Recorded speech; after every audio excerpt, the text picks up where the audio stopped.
नून league के दानश्वरों के ज़रिए अभी प्रेस कॉन्फ्रेंस मैंने सुनी है, जिसमें अताउल्लाह तारड़ साहब ने कहा कि जनाब हमने एक शरीयत हासिल कर ली है। भाई आपसे गुजारिश है कि आपके भाई गुजरावाला से हारे हैं, आप भी यहाँ से हार चुके हैं। यहाँ से पीटीआई के ज़हीर अब्बास होकर वाज़े मार्जिन के साथ जीते हैं। ठीक है, आपने रात के अंधेरे में जो रिजल्ट चेंज किया वो सबके साथ। पंजाब के अंदर पाकिस्तान तहरीक इंसाफ की वाज़े अक्सरियत है। आप लोगों को बुला के, डरा के, धमका के, आरओ के जरिए आप जो मर्जी कर लें।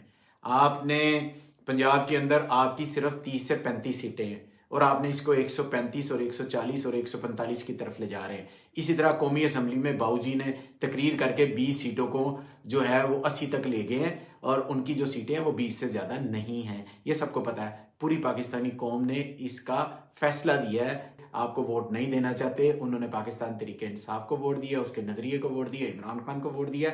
झूठ बोलते हुए थोड़ा कंट्रोल कर लिया करें।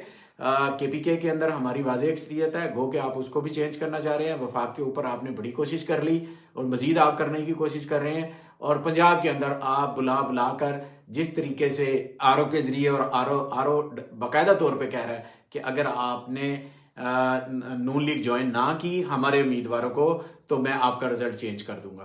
तो कम से कम थोड़ा सा कोई शर्म हया नामी चीज़ होती है उसको थोड़ा जेहन में रखा जाए। और दोनों सूबों के अंदर पाकिस्तान तहरीक इंसाफ की अक्सरियत है, फेडरल में अक्सरियत है। ठीक है, आपने अवाम के वोट पे डाका मारना है और वोट दो के नारे को वैसे भी पहले भी आपने दफन दिया। अब आप कह रहे हैं कि नोट को इज्जत दो और धौंस धांधली को इज्जत दो। जब आप इक़्तिदार में नहीं होते तो आप पांव पकड़ते हैं, जब आप इक़्तिदार में होते हैं तो लोगों के गले पकड़ते हैं। ये आपकी रवायत रही है और आपने हमेशा ऐसा किया है। लिहाजा आपकी कोई अक्सरियत नहीं है। जिनकी अक्सरियत है उनको हुकूमत करने दी जाए ताकि पाकिस्तान का निज़ाम चले और पाकिस्तान तरक्की की तरफ जाए और लोगों को पता हो कि ये हमारी मुंतखब हुकूमत है। आप डाका मार के जो मर्जी कर ले, लोगों ने आपको हुक्मरान नहीं मानना। आप धौंस और धांधली के जरिए हुकूमत बनाने की कोशिश कर रहे हैं। पाकिस्तान जिंदाबाद।